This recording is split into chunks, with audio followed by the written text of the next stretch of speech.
الرحمن الرحيم وبه نستعين وهو المعين الحمد لله رب العالمين والعاقبة للمتقين والجنة للموحدين والنار للملحدين والمنكرين الصلاة والسلام على سيد الأنبياء والمرسلين خاتم النبيين مولانا مولى الكونين جد الحسن والحسين عادل القاسم اللهم صل على محمد وآل محمد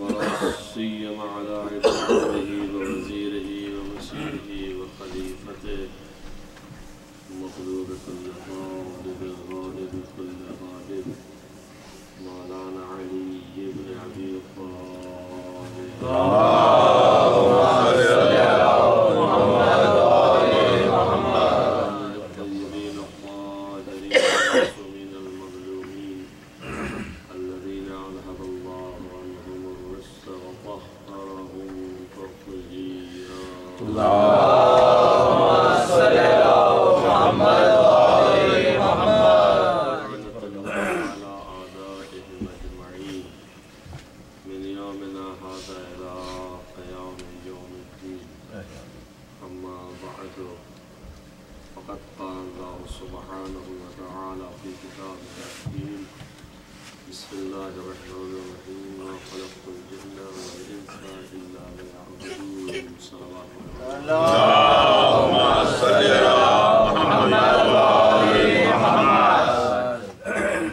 میں نے اسی آیت پر مجلس پڑھی تھی کہ جس کا ظاہری معنی یہ ہوا کہ ہم نے انسانوں کو اور جناتوں کو خلق نہیں کیا مگر اس لیے کہ وہ ہماری عبادت کریں. مفسرین نے امام جعفر صادق علیہ السلام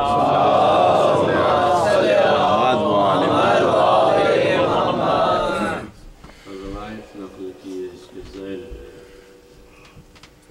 کہ اللہ نے فرمایا الا لیعبدون مگر یہ کہ میری عبادت کرو.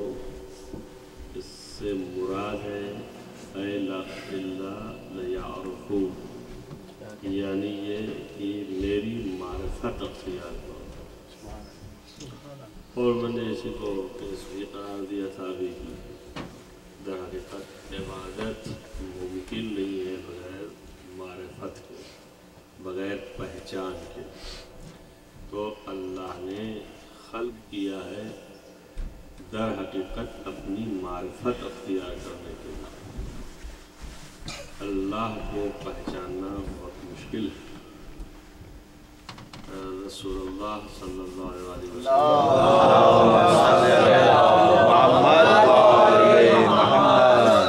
دیگر ائمہ یہ فرماتے ہیں کہ بار الہ تو خود اپنے کو پہچانوا عرفنی ہم کو پہچانوا اپنے وَإِن لَمْ تُعَرِّفْنِي اگر تو ہمیں نہیں پہچانوائے گا تو ہم پھر تجھے نہیں پہچان پائیں گے.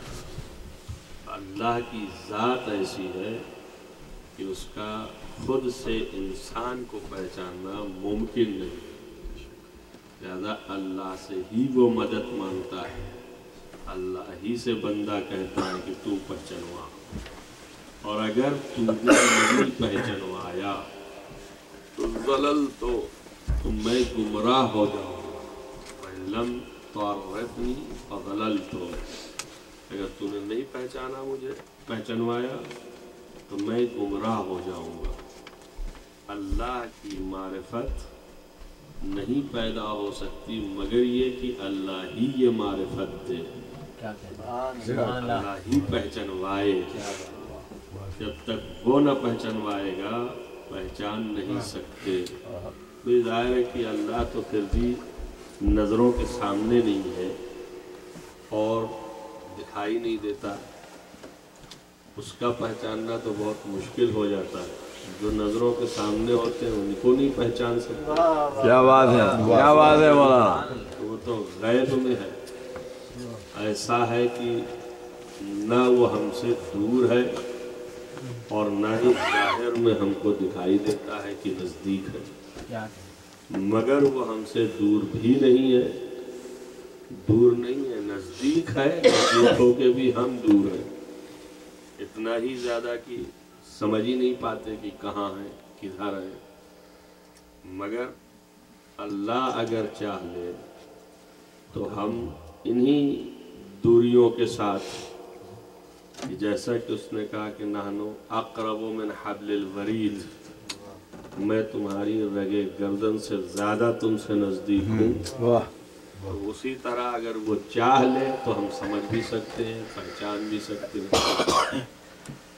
मैंने जुमला कहा आपके सामने कि जो जाहिर हैं उनको नहीं पहचान पाते, और अगर वो चाह ले तो हम उनको पहचान भी सकते हैं।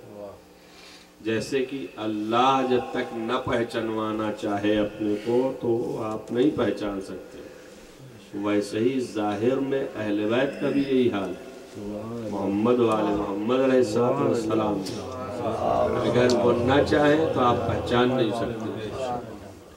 और इसके सबूत हैं, हजरत यूसुफ के भाई साथ में खेलते रहे सारी जिंदगी, जब तक कि साथ रहे खेले साथ में, और हजरत यूसुफ जब बिछड़ गए तो उनके भाई जब पहुंचे मिस्र में और मुद्दतों साथ खाना भी खाए मगर नहीं पहचाने, और पूछते रहे हजरत यूसुफ, सारे हालात पूछते रहे मगर वो नहीं समझे।